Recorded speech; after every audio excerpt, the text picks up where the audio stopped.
Yeah, we're starting this off with me eating cereal, guys. I'm just saying. Alright. Hi, guys. It's Friday. It's Miss Hernandez. Nice to see you guys. I'm sorry. Okay. So, it's Friday. Sorry I'm coming with my video late today. I did my graduation pictures today. I took my dog to the vet. So, it was a pretty busy day today. And my phone almost died, so I had to let it charge. So now that it's charged, I can do my video. Okay, so last we were reading, and it's going to be backwards again, guys, since this is on my phone. But we were reading The Search for the Phoenix Gem and In-Questigation.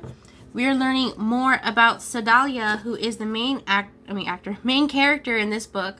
So she is the one who saw the incident, the end of Barley and Ian's adventure from Onward. She saw the dragon fight, and she saw what appeared to be them getting arrested. But she doesn't believe that's what happened. So, she's trying to investigate how this event happened, why it happened in the first place. So she went to Ian. She was going to start questioning him, but then the police got in the way, including Officer Bronco, which is kind of like their stepdad. Their mom's boyfriend. So, the fact that, Sedalia's investigating the situation through her eyes, we're seeing the story from her perspective. So, we're seeing this story in a way that we would see if we were a part of the story ourselves, just a bystander point of view. So, it's pretty interesting so far how she's seeing this situation happening. And we're finally able to fill in the gap between the adventure that they had and the end of the book, the epilogue, where they just go off into a new Guinevere 2, a new van, and they have a new time doing adventures together, Ian and Barley. So we're seeing what happened between that. So Dahlia's helping us fill up that gap. So it's going to be really interesting to see what else she kind of tells us about what happened after that big climax of the story. I'm very excited to see it.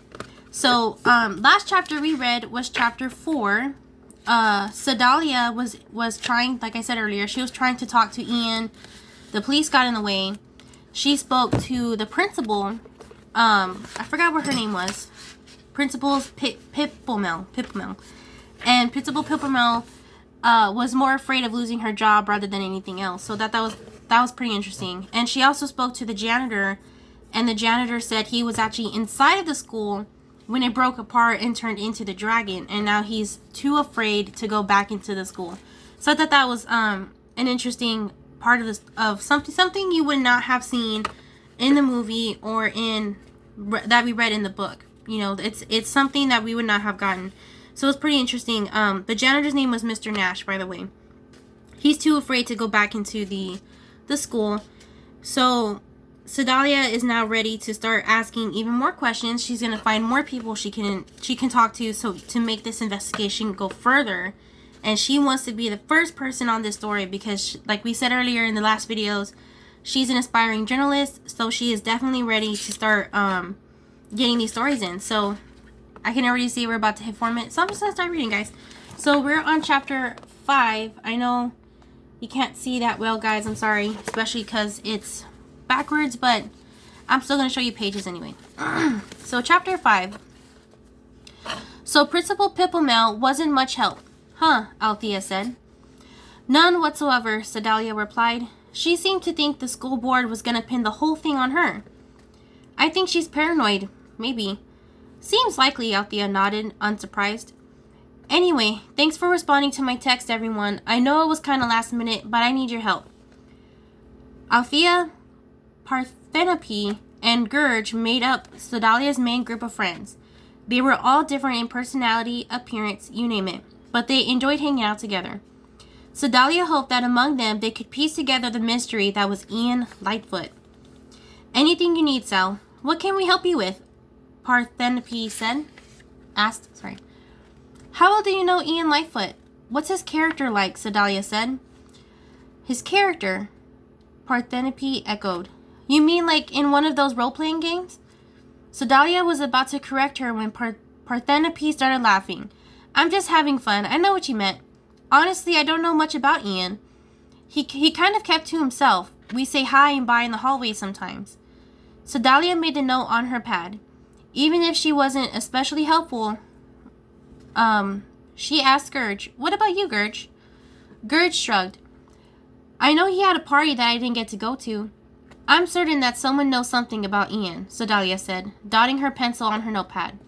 "I just have to find them." "What about Gulag?" Parthenope asked. "The bog beast?" Sedalia said. "Uh-huh. Maybe he knows something about Ian. Or not. He's kind of more bog than he is beast, so I'm not sure how helpful he would be." Sedalia shook her head. "There is this one kid," Gurge said. "What's his name? Kagar?" "Kagar," Sedalia said, snapping her fingers. "I know him. At least I think I do. I've seen him hanging around with Ian. Kagar." Her voice trailed off, and she started to write on her notepad. "Is that spelled the way you think?" "I don't know how it's spelled," Gurge continued. "But if anybody knows anything about Liam, I bet it's him." "Ian," Sedalia corrected. "You bet," Gurge said, giving a thumbs up. "I don't remember Ian having a friend named Kagar in the first novel onward." Pretty interesting. So we're gonna meet an entirely new character who knows Ian. Cool. The drama of the evening set the majority of New Musherton's residents to the town center as everyone tried to figure out what had happened. Sedalia didn't know how she would ever find Kagar among the hordes of onlookers, media, police, and construction crews. As she pushed her way through, Sedalia could hear murmurs and rumblings from the assembled citizens. "Heard it was all because of that Lightfoot kid. That was the craziest thing I ever saw. Never thought I'd see real magic up close. I always knew that Manticore was up to something. Kid climbed that fountain just the other day, made a spectacle of himself. I can't look at my pet dragon the same again." She saw one old centaur sitting on a bench, blowing bubbles, which Sedalia thought was a pretty weird thing to do, given all the chaos. "You look like someone who's looking for something else," the old centaur said, pointing the bubble wand at Sedalia. Yeah," she said. "I'm looking for a kid named Kagar." "A kid named Kagar, huh?" the centaur said. "Can't say I know anyone named Kagar. I knew a troll named Cram once. Big fella, smelled like bananas." "Did you see anything that happened at the school?" Sedalia asked, taking out her notebook. "Me?" the centaur said. "Well, I was sitting here on this bench, minding my own business and blowing bubbles, as I do, when suddenly I fell asleep. And when I woke up, all these folks were here." You fell asleep there. Sedalia put her notebook away, sighed, and spotted Kagar standing about 10 feet away. "Great talking with you," Sedalia said, hurrying off. "Say hi to Cram for me." "Can't," the old centaur said. "Moved under a new bridge, left no forwarding address." "Hey, Kagar," Sedalia shouted at the satyr. "Do you have a second?" "Sure," he replied. "What's up?" "So rumor has it you're friends with Ian Lightfoot." It wasn't a question. It was more of a statement of fact. At least, she hoped that's what it was. Kagar looked up at Sedalia. "Guilty as charged." He laughed and stopped abruptly. "Sorry, I probably shouldn't make jokes like that, not after what happened to Ian and his brother." "How well do you know Ian?" Sedalia asked. "Pretty good, I guess," Kagar said. "We're friends. We play Blazing Chariots all the time. He wanted me to come over to try out the new expansion pack for his birthday."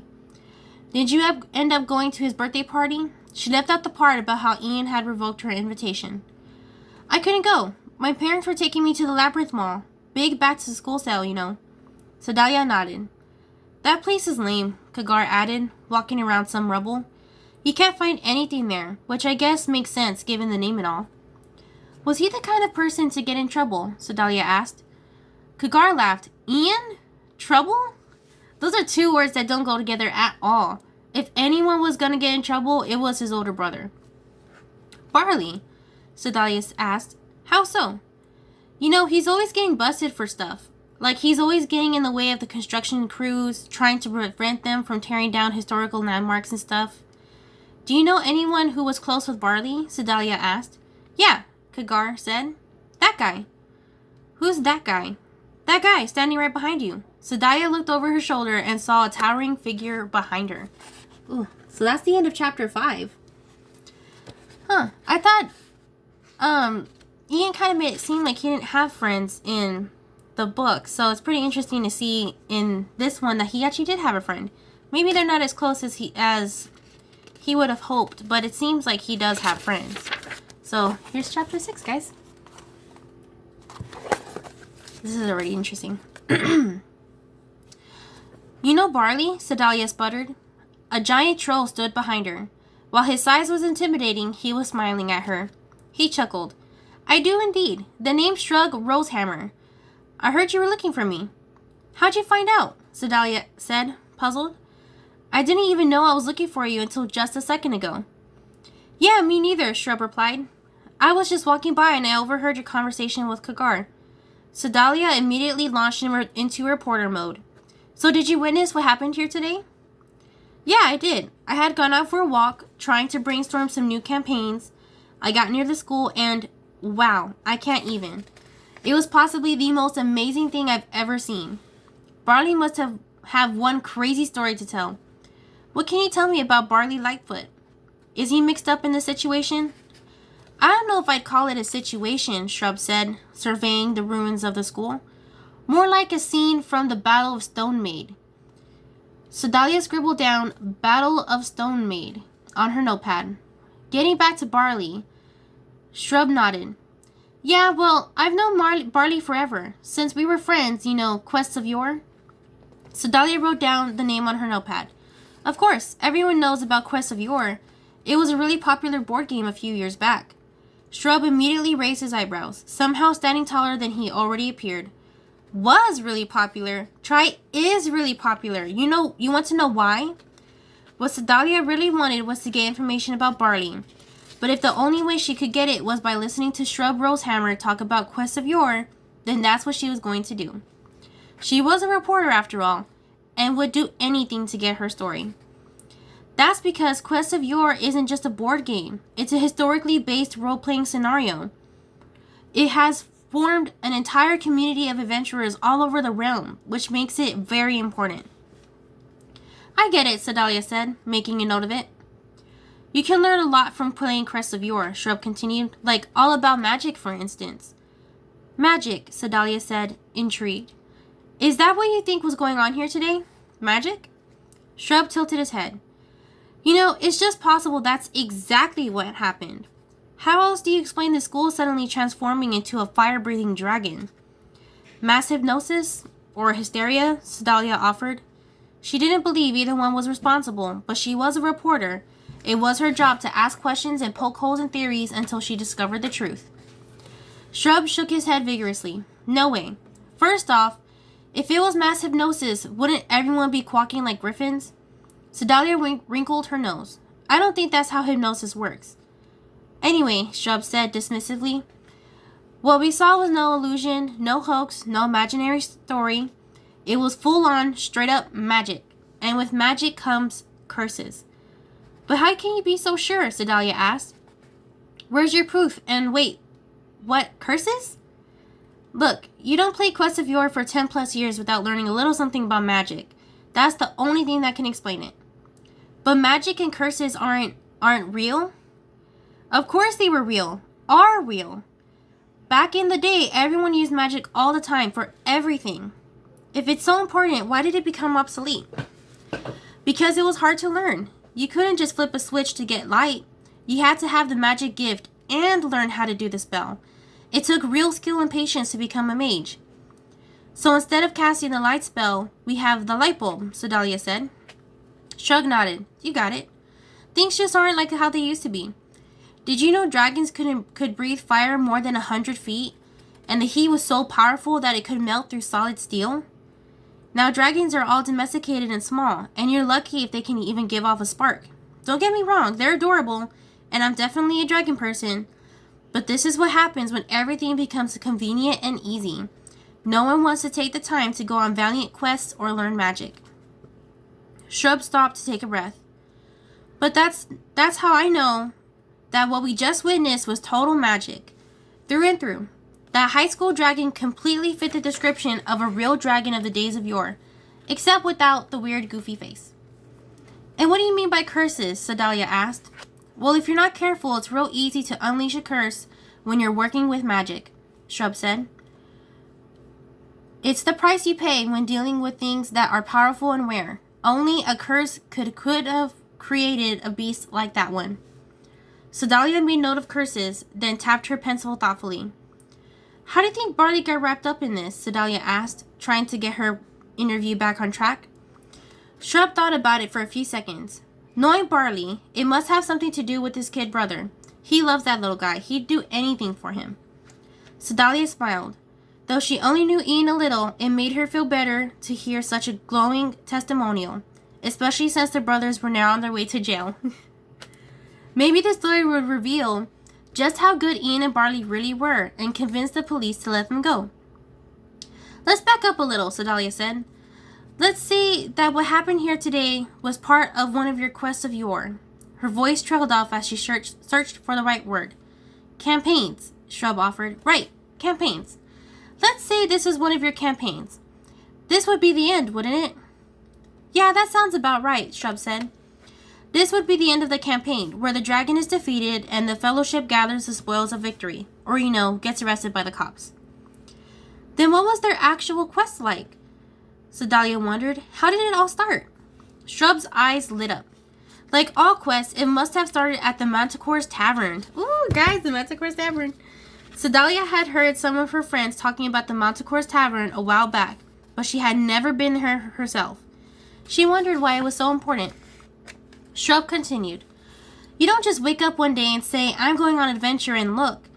I just happened to have a map and all the details and an adventuring party ready to go. No, you have to find out about it first. And the Manticore's Tavern is really where that happens.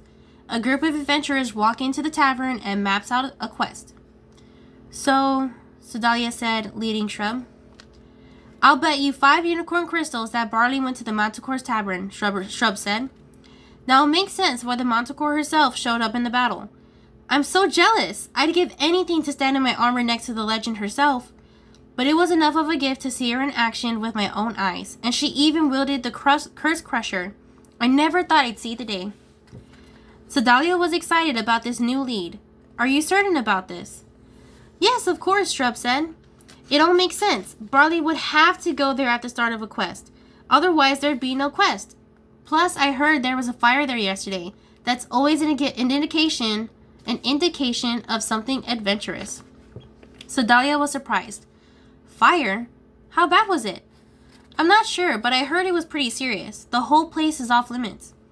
Sedalia made note of the Manticore's Tavern. Just because it had suffered a fire doesn't mean she wasn't going to check it out. She was just about to wrap up her interview when when a thought occurred to her. How did you find out about the fire? From my sister, Shrub said. Her best friend's cousin has a friend whose sister was a bridesmaid at this bachelorette party they had there last night. Well, there was supposed to be a party anyway, but then the fire happened, and they had to call it quits. Didn't even get to do any karaoke, which apparently was a major bummer. This is so interesting, guys. Shrub, I'd really like to talk to your... Sedalia said, checking her notes. Sister's best friend's cousin's friend's sister and her friends too. Any idea where they are right now? Let's see, Shrub said. My sister said that groups like to hang out at the Burgershire. Shire. They came for the burgers but stayed for the fun. Friendly atmosphere. Thanks, Shrub, Sedalia said. I really appreciate it. Oh, and could I get your contact information in case I have any other questions? Shrub hesitated. Well, it's not really the kind of thing I give out, but I guess if it's for a quest, I can't argue with that. He wrote his phone number in Sedalia's notebook. Any chance you might have Barley's number? Sedalia said. To get this story right, I'm going to need to talk to him. Shrub looked at Sedalia, nodding. I sense the goodness in you, Sedalia, and I would give you his number, except Barley's phone has gone off on the Great Adventure Beyond. Great Adventure Beyond fell in the toilet. Sedalia thanked Shrub and watched as the hulking troll ambled off. She saw Kagar milling around nearby and went over to thank him for the tip about Shrub. Interesting guy, Sedalia said. The most interesting, Kagar agreed. You wouldn't happen to have Ian's phone number, would you? Sedalia said. Looks like I won't be able to call Barley. Yeah, the toilet, I heard, Kagar said. I have Ian's phone number in my phone. Kagar pulled up Ian's information and showed the screen on his phone to Sedalia. She dialed the number on the spot, but it went straight to voicemail. She'd known it would be a long shot. Sedalia thanked Hagar and raced off toward her scooter, which was parked in the distance. Oh, so that was the end of chapter 6, guys. So far, I am absolutely loving this book. I would have never thought that Ian had a friend at first. Not to sound mean, but he made it seem like he didn't have one. And it's interesting to see one of Barley's friends speak out about magic and, you know, the quest of Yor as well. It's actually, this is adding so much more to the story. It's so interesting. Alright, let's see. So for this video, guys, we'll be reading 3 chapters. So we're going to start on chapter 7 now. This is going to be interesting. Burgershire was a local hangout, and there were always plenty of people around, even in the late night hours. Sedalia couldn't wait to get there and question the bachelorette party. She just hoped they'd be there. Unfortunately, she was going to have to wait because her scooter broke down. It seemed like her scooter was always breaking down. It wasn't new or even secondhand. The scooter had belonged to her mother, who then passed it down to Sedalia's older sister, and then it had sat in a storage unit gathering dust and cobwebs for years. Finally, one day, Sedalia's mom presented it to her with a broad smile on her face. "It's been in the family for ages," she said, "and now it's yours." Sedalia was grateful. After all, she was happy to have the ride and a way to get to school and around town without having to constantly ask her parents or her friends. But still the contraption had seen better days. But one good thing about having transportation that broke down at least once a day was that Sedalia had learned how to fix it, and fast. She pulled over to the side of the road, made some adjustments, and got the scooter back up and running. Soon enough, but not soon enough for her liking, Sedalia was at Burgershire. She parked the scooter and entered the restaurant. There were a couple of customers in line ordering food and one cranky-looking gnome sitting at a corner table, just staring at the burger in front of him. It seemed far too big for him to fit into his mouth. He was contemplating exactly how he was going to eat it. He'd pick it up, try to get his mouth around it, fail, then set it back down and sigh. I think we've all had that happen with food, guys. Scanning the room, Sedalia saw them. A table of young women just picking at their food. They looked like they were barely awake, as if they hadn't slept in a couple of days. That's gotta be them, Sedalia thought. She ran over to the table and dazed women. "Excuse me," Sedalia said quietly.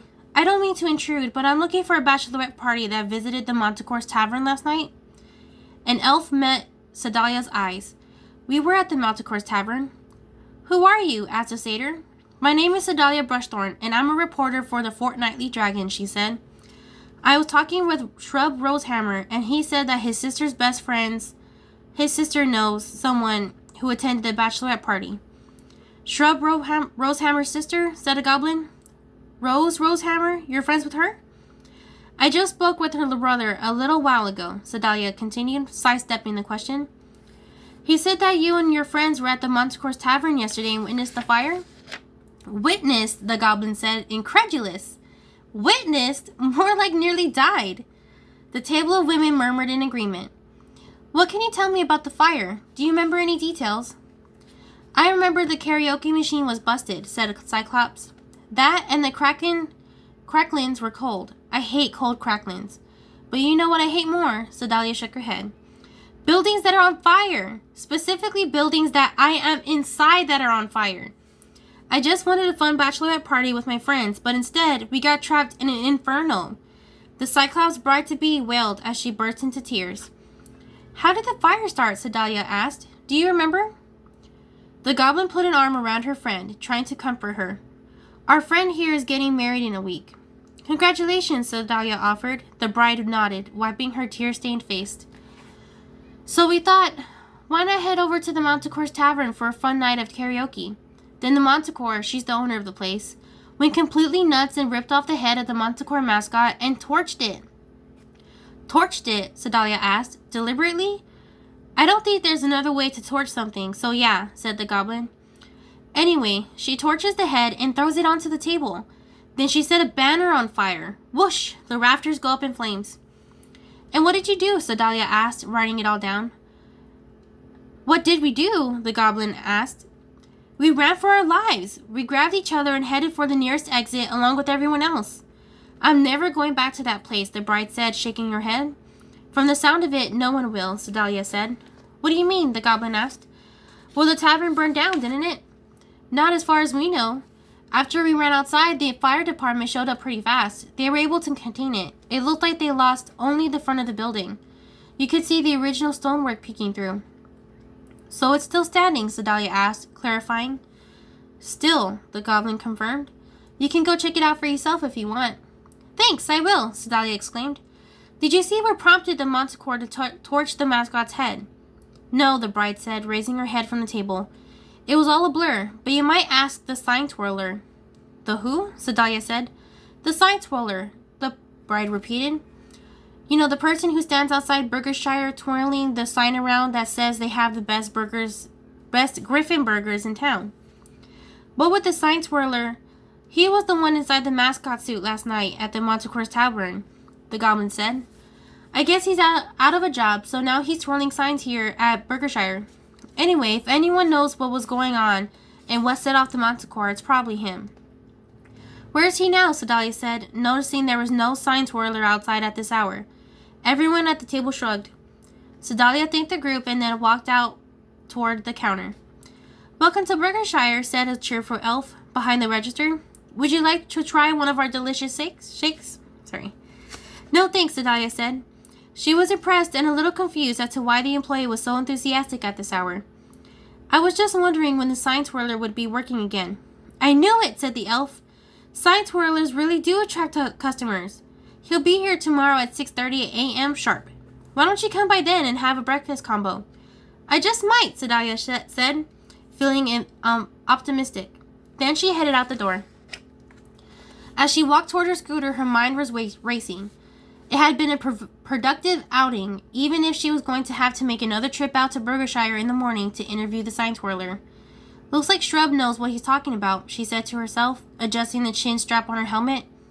Then she felt her phone vibrating in her pocket. She was prepared to ignore it. It was getting late, and she was exhausted. She wanted nothing more than to fall into bed and get a good night's sleep before hitting the road the next morning to find the Manticore. But something about the call seemed odd to her. It was just a hunch, but as a reporter she learned to trust her hunches. She took out the phone and saw a missed call from Mrs. Nightdale. Sedalia called her right back. Hi, Mrs. Nightdale. Sorry I missed your call. What's up? Sedalia, I'm glad I reached you. Or that you reached me. You know what I mean. Anyway, tell me you're working on a story. As a matter of fact, I am, Sedalia replied. And it's a pretty big one. Maybe the biggest ever. That's great, Mrs. Nightdale said. What a relief. How soon can you turn it in? I'm kind of just getting started. It's about Ian and Barley Lightfoot and the school turning into a dragon and... That's perfect! Perfect! It's just what we need for our front page story. We go to press in 2 days, so you'll need to file it first thing that morning. In 2 days? Sedalia exclaimed, panicking. But I'm just starting. Why does it need to go to press so soon? We don't even have a school now. Oh, that doesn't matter. If anything, it's now even more important that we operate as normal. The students and parents will be looking to us for information in this strange time. But it will take at least a week to... You have 2 days, Mrs. Nightdale said. You know, our next editor-in-chief should probably have a story like this under her wings before she takes over the paper. Then she hung up. Editor-in-chief, Sedalia said softly to herself. She smiled. That would make her the youngest editor-in-chief the Fortnightly Dragon had ever had, and that position could open a lot of doors for her. The last editor-in-chief had received a journalism scholarship to Willowdale College. This is what Sedalia had been waiting for, confirmation that this story would truly be her big break. It was her chance to prove that she was more than just a school reporter. She was a true journalist who can make it out there in the real world. She would have never guessed that a magical high school dragon would be the source of that break, but she'd always known she had to be ready for everything and anything. Sedalia could hardly contain her excitement, which was only slightly muted when she tried to start her scooter and absolutely nothing happened. Are you kidding me? Sedalia said as she got off the scooter and started making adjustments. After about 10 minutes, it became clear that the scooter wasn't going to cooperate at all, so she called her mom and asked for a ride home. That's the end of chapter 7, guys. I think you can see here. Wow, that is really interesting. A lot to unpack right there since I read 3 chapters, but Wow, I think it's so interesting seeing these extra characters kind of added to the original story. I one thing that I had thought as I was reading chapter 7 was I forgot that all of the events in the first book took place in just one day. I totally forgot about that because when you read a book for that long, it seems like the events were taking longer than just one day. Usually events in books take multiple days, maybe months or years. So it's pretty interesting to remember that this event only happened in just one day.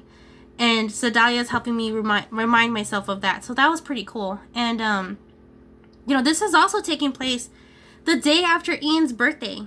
Because his birthday was the day that it all started. So the day after, he just turned, I can't remember how old he turned. I think 16. And, he gets arrested with his brother, maybe. And then he has this person trying to investigate his story. So it's pretty interesting to think about that story in that perspective. So this book is really making me kind of open up my eyes more and think more about this story. And I hope it's doing the same for you guys, because this is actually... Sorry, I'm trying to close something. This is actually really interesting. So Dahlia is really making this book, the original book and this one, a really interesting read. I am so happy to be reading this with you guys, especially. So I love this. So our next chapter reading will be on Monday. We're going to start off with chapter 8. So if you would like to see those videos with me and read the book with me, make sure you can subscribe so you can get the videos as soon as I post them. And then you can, keep up with the book as I keep up with the book. So I'm really excited to keep reading this with you guys. So that was chapters 5, 6, and 7 from The Search for the Phoenix Gem and In-Questigation from Disney and Pixar from the original book onward. I would just say that. So if you guys want to keep reading with me, make sure you come back. Alright guys, so take care. Have a great weekend. Since we are going into the weekend, have a happy Friday or night for Friday. I will see you guys on Monday. Bye guys. Take care.